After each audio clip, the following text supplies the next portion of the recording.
अजित पवार आता बोलत होते. अजित पवार बोलताना म्हणाले की मुंबईला पण जर येत असाल, कायदा जर मोडला तर कठोर कारवाई करू असा इशारा दिलाय. आता उपमुख्यमंत्री या इशारा द्यायला लागले. बघू ना मग.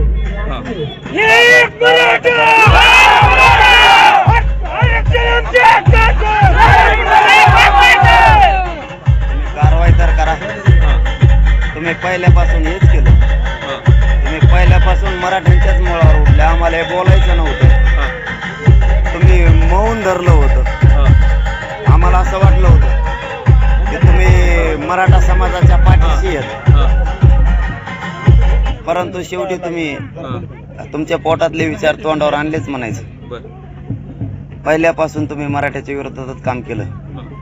10-5 जण जवळ ठेवले फक्त, आणि बाकीच्या करोडोच्या संख्येनं मराठ्यांचं तुम्ही वाटोळं केलं. मराठ्यावर तुम्ही कारवाई तर करा. शांततेत येणाऱ्या मराठ्या देतील शांततेत उत्तर तुम्हाला. खर तर सरकार पॉझिटिव्ह आहे असं सांगितलं जात आहे. अजित पवार अशी भूमिका का घेतात असं वाटतंय, आणि तुमचं काय म्हणणं आहे या गोष्टीवर? ते त्याला स्वतःला असं बोलून सरकार समजत असं.